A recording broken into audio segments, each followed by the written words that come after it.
All right, let's keep going. So let's go down to number 4. All right, I'm gonna have to draw a picture for this one, huh? And so are you. Oh my gosh, that's so scary. But I'm not gonna ask you to graph anything very complicated, just easy transformations of parabolas and lines. So just to get an idea of what this question is asking about, it says sketch the region. Okay, so let's try to do that. So there's a y-axis, there's an x-axis. It's talking about this line y equals x plus 1, so I know that that's a line with y-intercept 1 and slope 1, so it looks kind of like this. Okay, and I missed, so I'm going to fix it like this. And okay. All right. Oh, that's hideous. Let me try to fix it. No. Okay, that's pretty good. And why am I using these boring colors? Now, this one is 9 minus x squared, so how do you figure out what the dickens that looks like? Well, you have to know basically what x squared looks like, and if you don't know that by now, then you should flog yourself. So now, how do you transform this into that? Well, the negative sign flips it upside down, right? So now this is minus x squared. This is x squared. I'm being lazy. I should say y is equal to that. Okay, and then what happens when you add 9? It's going to push it up by 9. Or so translate it up by 9. And so this is the final thing. It's 9 minus x squared. Okay, so it looks like that. So this should be 9, right? So let me try to draw this picture. And I want to be a little bit careful here. Where is this? This is minus 1. Okay, so we're only really caring about what happens to the right of this line, right? Because I only care, well, I'm going to pinch the things between x equals minus 1. This is the vertical line x equals minus 1. And the vertical line x equals 2. Let me draw that one too. Okay, so this is the vertical line x equals 2. And now let me go ahead and draw in the parabola. So almost certainly it's probably not going to get down, right? I want to make sure that I keep things straight in terms of what's on top. So what happens if I plug in negative 1 into the parabola? It's going to be 8. So it doesn't come down very much at all. Okay, so this is, this is 8. So now the parabola, oh, that's terrible.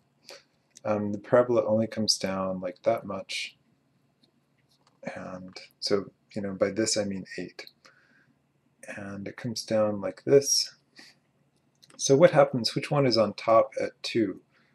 If I plug 2 in here, I get 3. If I plug 2 in here, I get 9 minus 4 is 5.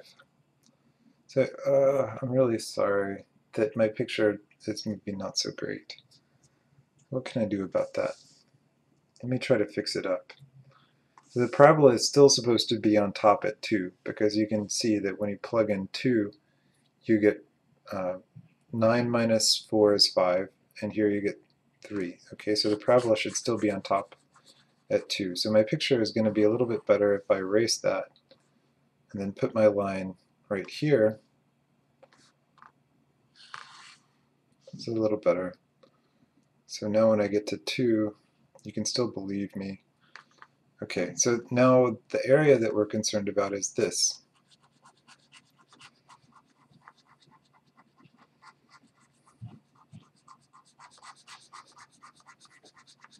Da, da, da, da, da, da, da, da.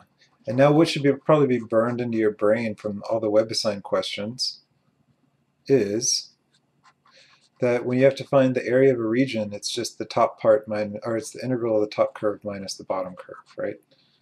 And this is a nice simple one because the parabola stays on top the whole time. You don't have to set up multiple integrals or anything like that. That's what I get for not picking my pen up. Okay, so just consider this region shaded. So what do we have to do? We have to take this integral from, we want to go from minus 1, because this is the curve y x equals minus 1, all the way over to x equals 2 is this vertical line. So I'm integrating from negative 1 to 2, and I'm doing top curve minus bottom curve, so 9 minus x squared minus x, and then it's quantity minus, so minus 1. Okay, and I hate to rewrite this whole thing for this dumb reason, but you can see that I could do 9 minus 1 as 8. So minus 1 to 2, and I get 8 minus x squared minus x, and that's it, dx. Okay, so let me do this. So take the antiderivative, and I get 8x minus x cubed over 3 minus x squared over 2. And the limits go from 2 to minus 1. Okay.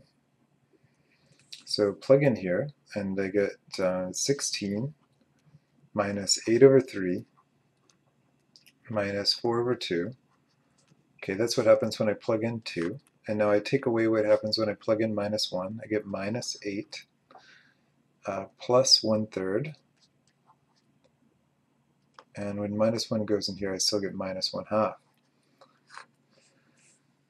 Da, da, da, da, da, da, da. Okay, so this becomes 24. And I have minus 8 over 3 minus 1/3 is minus 9 over 3 is minus 3.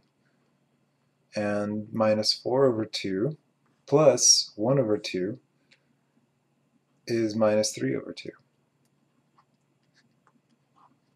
You can't argue with that. And so what is this? This is 21 minus 3 halves, so 21 minus 1.5 is 19.5.